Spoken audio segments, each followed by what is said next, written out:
संपादन करके तुम स्वर्ग में जाते हो। और स्वर्ग में क्या होता है? क्या स्वर्ग से लोग मरते नहीं?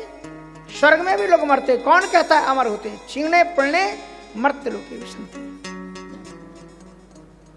आपने देखा होगा कभी शहर से आप गांव को आते हो, अंधेरा हो गया और आप देखते हो एक तारा ऊपर से टूटा और नीचे चलता हुआ चला। देखा कभी किसी ने तारे को टूटते हुए? देखा?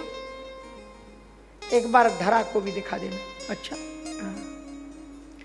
तो तारा को आपने टूट करके गिरते हुए देखा होगा आपने।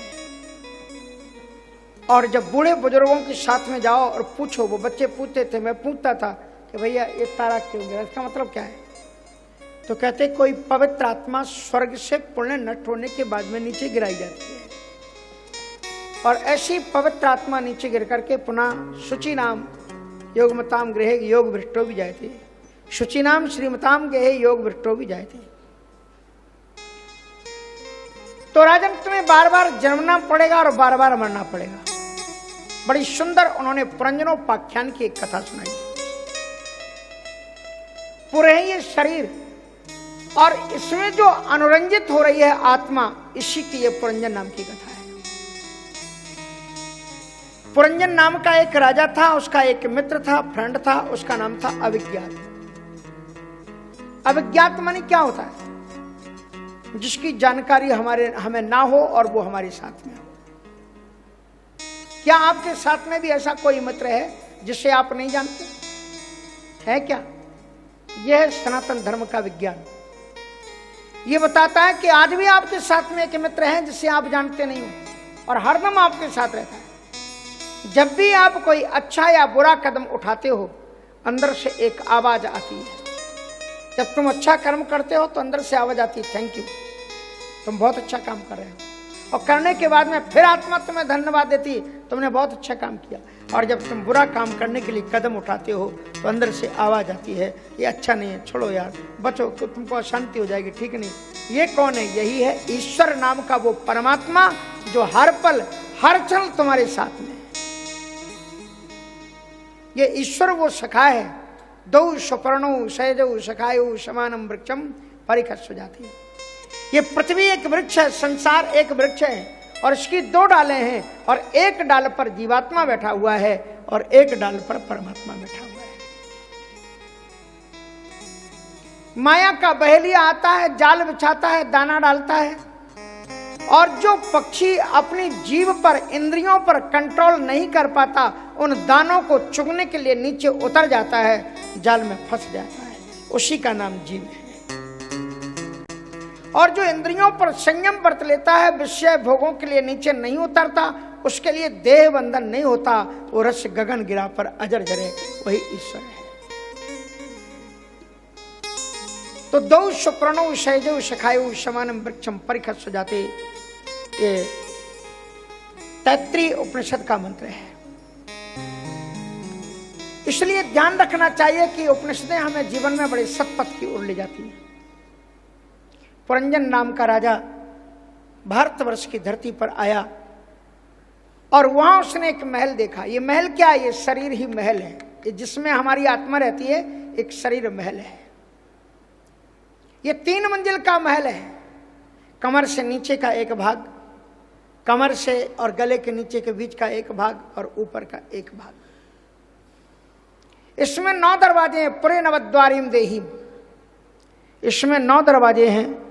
इसलिए पंच द्वारस्तु पौरस्त्या दक्षिणैका तथोत्तरा, 5 द्वार पूर्व की ओर है। आंख, 2 आंखें और नासिका छिद्र और जीभ, मुख, ये 5 दरवाजे पूर्व की ओर है। और दक्षिणैका तथोत्तरा, और दक्षिण और उत्तर की ओर एक ये कान और एक ये कान। और पश्चिम की ओर 2 दरवाजे हैं, मल मूत्र विसर्जन द्वार। तो 9 द्वारों से युक्त ये शरीर ही वो महल है। इस महल को देख करके पुरंजन की आत्मा बड़ी प्रसन्न हुई। वो अभी उसका अवलोकन कर ही रही थी, तभी तक उसके अंदर से एक बहुत सुंदर स्वरूपवान एक स्त्री बाहर निकली। शुनासाम सुदतीम बालाम शुकपोलाम वराननाम संविन्यस्त कर्णाभ्याम बिभ्रतीम कुंडल श्रियम, सुंदर नासिका, सुंदर कपोल, घुंघराले वाल, अद्भुत स्वरूप को देख करके राजा मुग्ध हुए। उन्होंने पूछा देवी कौन है? और ये आपके चारों तरफ जो दासियां चमर डुला रही हैं दास, और ये जो 5 फण वाला सर्प तुम्हारे ऊपर, ये कौन है सब? कहा ये हमारे परिचर है। बोले आप किस गोत्र कुल में पैदा हुई हैं? बोले कुल गोत्र जान करके क्या करोगे? जिस प्रकार से तुम मुझ पर मुग्ध हो, मैं भी तुम पर मुग्ध हूं। चलो हम दोनों मिलकर के इस महल का भोग करते हैं। ये है बुद्धि। हमारी आत्मा बुद्धि के चक्कर में फंस जाती है, और हमारी बुद्धि दिन रात, कभी किसी को अकेले पार्क में बैठे हुए देखो, अकेले, बड़ा मजा आएगा। आप उसका वीडियो क्लिप्स बनाना। अकेला बैठा हुआ व्यक्ति मैंने देखा क्या कर रहा है,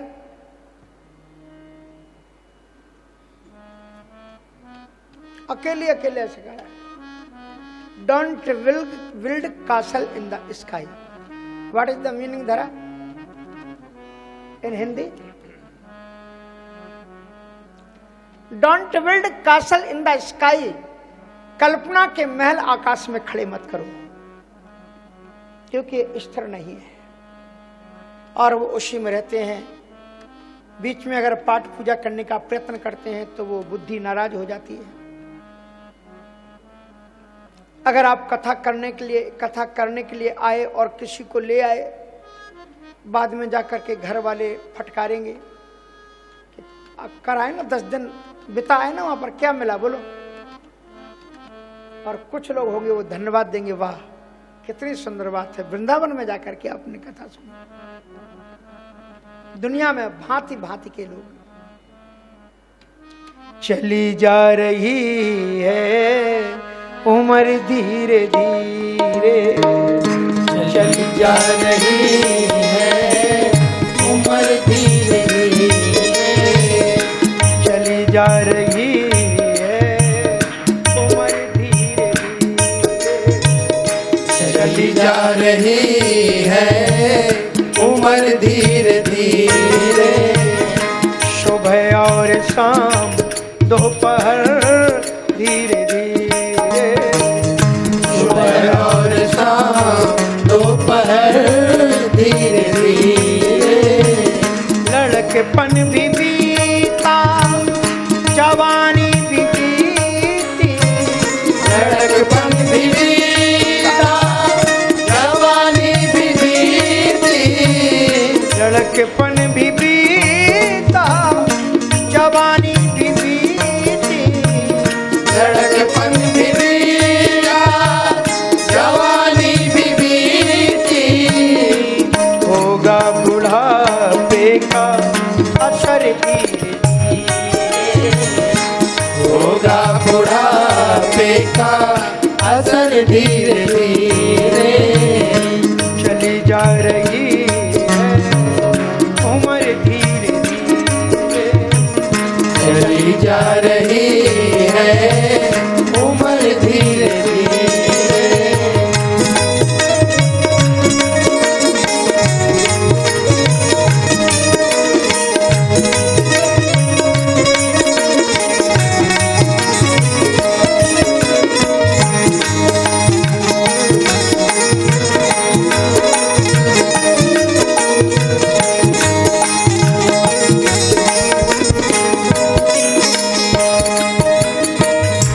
ये हाथ पाँव में बल ना रहेगा, ये हाथ पाँव में बल ना रहेगा, ये हाथ पाँव में बल ना रहेगा, ये हाथ पाँव में बल ना रहेगा।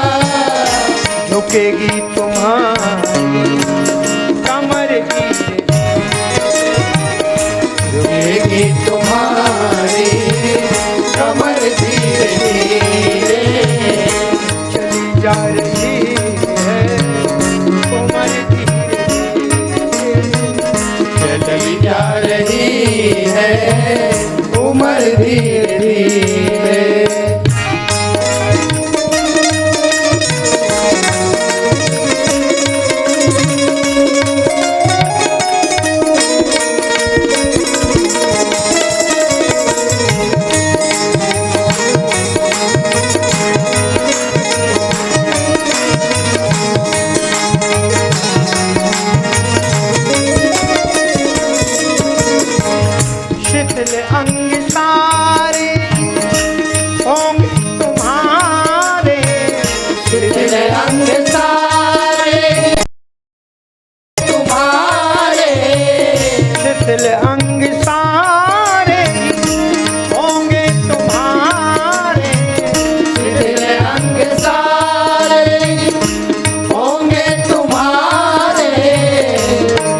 मंद हो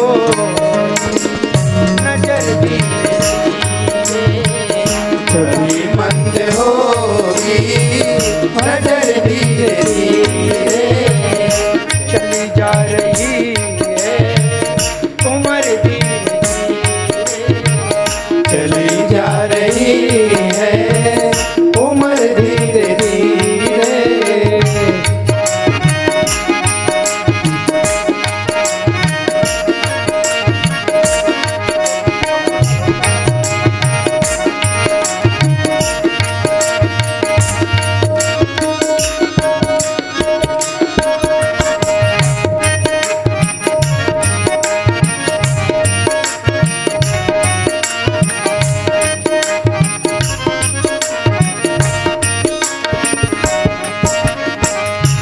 आया है जो उसको जाना पड़ेगा आया है जो उसको जाना पड़ेगा आया है जो उसको जाना पड़ेगा आया है जो उसको जाना पड़ेगा नहीं इसमें कुछ कसर भी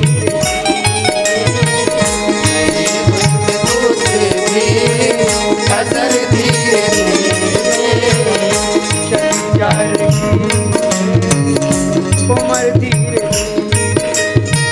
चली जा रही है उम्र धीरे धीरे चली जा रही उम्र चली जा रही है उम्र धीरे धीरे लड़कपन युवावस्था और बुढ़ापे के रूप में ये धीरे धीरे करके हमारा जीवन सरकता हुआ चला जा रहा है। हमें समय रहते सतत सावधान होकर के मानव जीवन को सार्थक कर लेना चाहिए। ये जो नगर है जिसको 5 फड़ वाला शरीर सर्प रक्षा कर रहा है, 5 फड़ क्या है? ये पंच तत्व से निर्मित ये शरीर हमारी आत्मा जब तक रहती है इसकी रक्षा करती है, इस बॉडी की। पृथ्वी, जल, तेज, वायु, आकाश। और इस महल पर एक समय आता है चंडवेग नाम का राजा आक्रमण कर देता है। इसकी सेना में 720 सैनिक और सैनिकाएं हैं।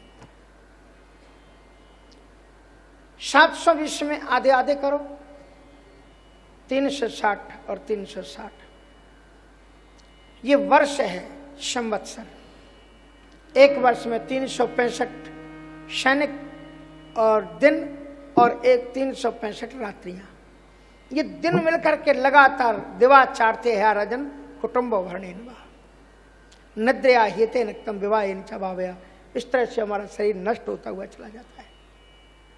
और अंत में जरा नाम की जो कन्या है यवनेश्वर की, कोई नहीं चाहता मेरे जीवन में बुढ़ापा आए। लोग बुढ़ापा को छिपाने के लिए पता नहीं कितने कितने कीमती कीमती केमिकल भरे हुए रंगों को खरीदते हैं और घंटों स्नान घर में जाकर के बालों को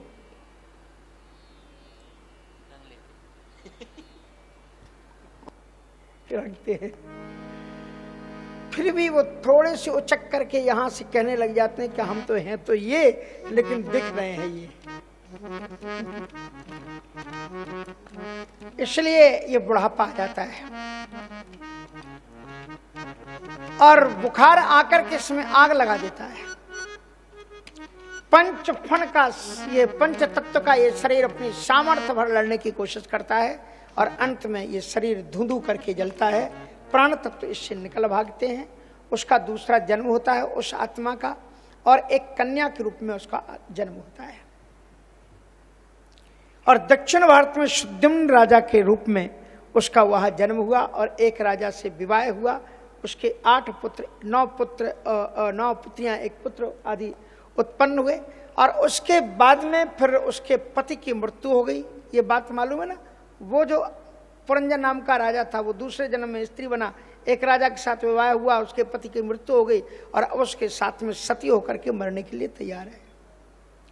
तभी वो मित्र आ जाता है, वो फ्रेंड अभिज्ञात नाम का, और वो उनसे प्रश्न पूछता है का तुम कस्यासि को वायम शयानो यस्य शोचसि जानासि किम सखायम माम ये नाग्रे विचित्रतया। का तुम, क्या तुम्हें नॉलेज है तुम कौन हो? इसलिए उपनिषद कहती है कि who am I. In the first we should ask this question from yourself, who are you, तुम कौन हो? इसलिए बड़ा सुंदर प्रश्न उस मित्र ने पूछा, का तुम कस्यासि को वायम, तुम कौन हो, क्या थे पहले, और ये कौन है जिसके साथ तुम सती होने जा रहे हैं? क्या तुम मुझे पहचाने? हु एम आई। जानासि किम सखायम माम ये नाग्रे विचरता, जो तुम्हारे साथ पहले विचरण करता था क्या तुम भूल गए? और तब आत्म तत्व की जब ज्ञात प्राप्त व्यक्ति की होती है तब सारे लोक धर्म के आवरण जल जाते हैं, नष्ट हो जाते हैं। और जब तक तुम इस आत्म तत्व को प्राप्त नहीं कर लोगे तब तक बार बार जन्मना और मरना तुम्हारे जीवन में लगा रहेगा, लोक धर्मानुसार। बहुत सुंदर वर्णन है। और इसी में आगे चल करके वो जो प्राचित तपस्या कर रहे थे, वो जब निकले, जो 10 पुत्र थे ना, तपस्या करके जब वो निकले तो उन्होंने देखा कि चारों तरफ पेड़ ही पेड़ खड़े हुए।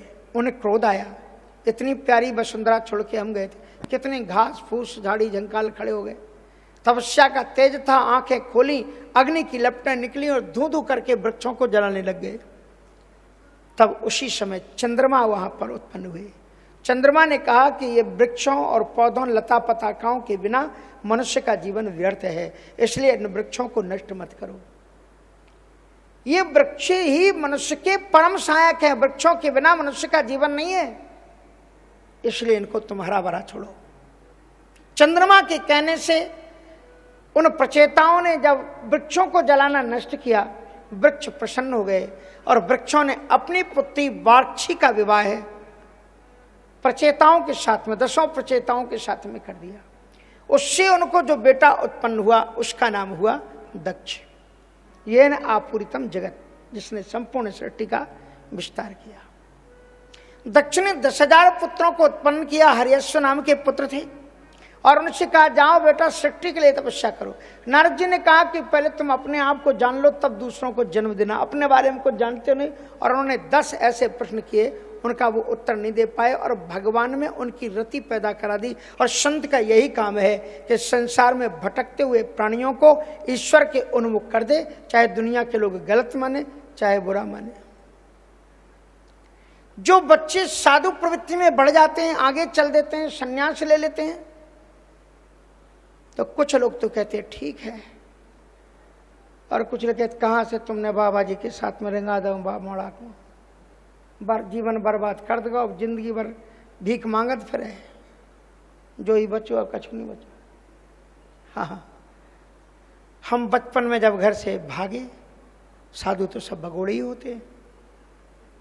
हाँ, भागे और भागने के बाद में वृंदावन आ गए परिश्रम करते हुए। और यहाँ पर रामकृष्ण मिशन में एक ने पूछ लिया, पूरा बता दिया हमने, पता सही कि हम उधर के हैं, सुई आगे लेने वाले। अब रास्ते में बड़ा उन्होंने मनाया महाराज जी को, जो गोरेदाऊ जी के मान जी थे, परम पूज्य श्री वैष्णव दास जी महाराज, उनको मनाया कुछ दिन के लिए घर भेज दो। तो बहुत उन्होंने विनय किया, ले गए साथ में। तो कहे कि तुम्हारा बेटा कितना भी पढ़ लिख करके कितना भी साधु बन जाए, पर लोग तो यही कहेंगे कि भिखमंगा बन गया। पर जो भगवान की शरणागति आ जाता है, भिखमंगा वो नहीं होता। भिखमंगा तो वो होते हैं जो मंदिर में जाकर के भगवान से मांगते ही है ना कि भगवान ये दुख आ गया, ये दे दो, भगवान ये दुख आ गया। ये भिखमंगे नहीं तो और क्या है। इसलिए हम तो राजकुमार हैं, सखी हम हूं राजकुमार। कभी घना घना, कभी मुट्ठी भर चना और कभी वो भी मना। हाँ, यूएसए जाते हैं, 37 कंट्री जाते हैं, हर एक कंट्री में मान सम्मान, माला, फूल, 56 भोग, सब जगह सब मिलता है। कौन देता है? मेरा ठाकुर देता है। किसी के बाप की हिम्मत है हमें खिला सके? हमारा ठाकुर सबको खिलाता है, हम उसके खाते अपना खाते हैं, आनंद के साथ में जीते हैं। मुझे मेरी मस्ती कहाँ लेके आई, मुझे मेरी मस्ती कहाँ लेके आई, मुझे मेरी मस्ती कहाँ लेके आई, मुझे मेरी मस्ती कहाँ लेके आई, कहाँ लेके आई, कहाँ लेके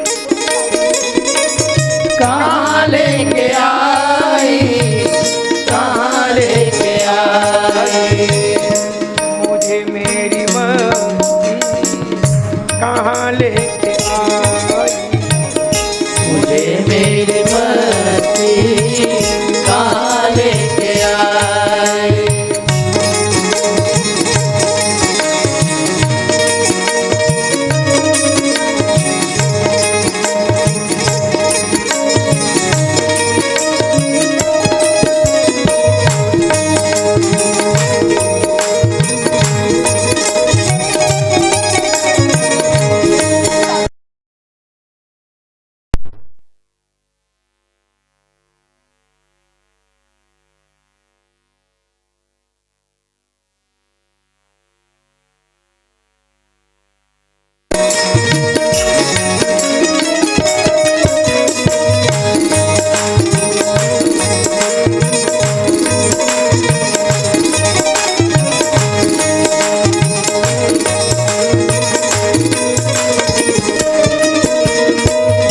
सभी में सभी बस बड़ा मैं ही मैं हूँ, सभी में सभी बस बड़ा मैं ही मैं हूँ, सभी में सभी बस, सभी में सभी बस बड़ा मैं ही मैं हूँ, शिवा मेरे अब कहीं कुछ भी ना, शिवा मेरे अपने कहीं कुछ नहीं, मुझे मेरी मस्ती कहाँ लेके आई, मुझे मेरी मस्ती कहाँ लेके आई,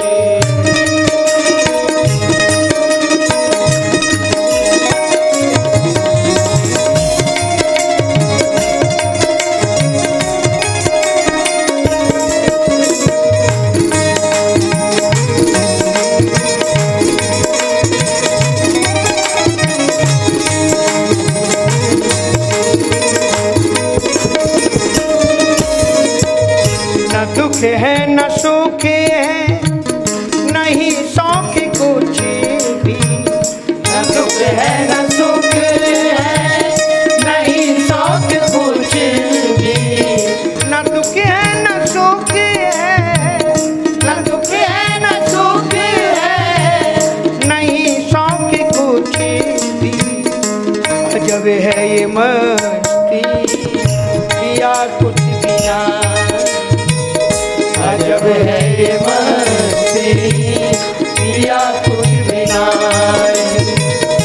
मुझे मेरी मस्ती कहाँ लेके आई, मुझे मेरी मस्ती कहाँ लेके आई।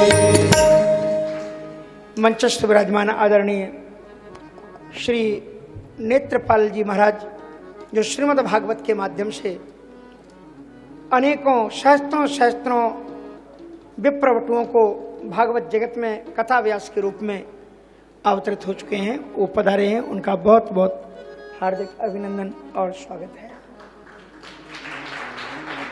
इन दिव्यतम कथाओं के बाद में पंचम स्कंद प्रारंभ होता है।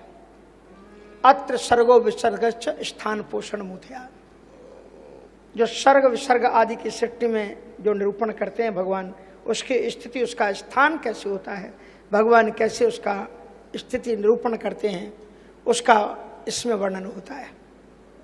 प्रियव्रतो भागवत आत्मा रामः कथम मुने ग्रहे रमत्यन्मूला कर्मबंधा पराभव।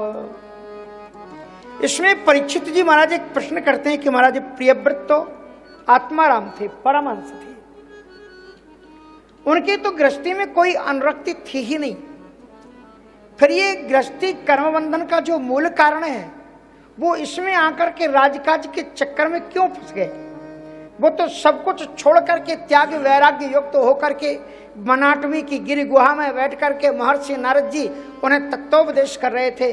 प्रिय महाराज उत्तानपाद जी ने बहुत कोशिश की कि वो राजा बने, पर उन्होंने इनकार कर दिया कि मैं तो ब्रह्मपति हूँ, इसलिए मैं ठाकुर जी के ही तरफ, हमारी इसमें कोई भी रुचि नहीं है।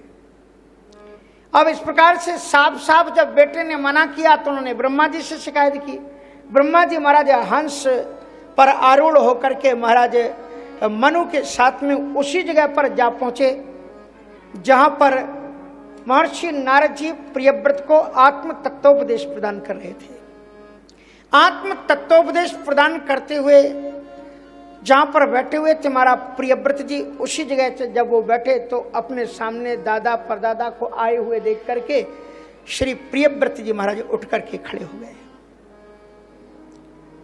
ब्रह्मा जी का आदेश हुआ और उन्होंने राज्य स्वीकार किया, और भी अद्भुत राजा होते हैं। उन्होंने सृष्टि में देखा कि रात्रि में अंधकार छा जाता है, इसलिए उन्होंने एक द्वितीय सूर्य के समान तेज रथ बनाया, और जिसमें उन्होंने अद्भुत प्रकृति के ऐसे परिवर्तनकारी एक राजा हुए जिन्होंने रात्रि को भी दिन में परिणित किया। ऐसे राजा के संदर्भ में श्री शुकाचार्य जी महाराज कहते हैं, यह सठ सपत्नान विजगी समानो गृहेषु निर्विश्य पतेति यथेत पूर्वम अत्येत दुर्गा सत्य ऊर्ज तारीण क्षीणेषु कामम विचरेद विपश्चित। गृहस्थ धर्म भी इंद्रिय जीतने का एक श्रेष्ठतम साधन है, और इसलिए इसमें एक बात बड़ी अच्छी कही नीति शतक आदि में कही गई है कि अगर आपका इंद्रियों पर निग्रह है तो आप घर गृहस्थी में भी रहते हुए ईश्वर की उपासना कर सकते हैं। ग्रहेपि पंचेंद्रिय निग्रह तपा, क्योंकि बने पिरागा प्रभवंती रागिणाम। बड़े बड़े ऋषिमुनियों को वन घर छोड़ करके वन में चले गए, वन में भी उन्हें प्रपंच धूल दूषित कर देता है।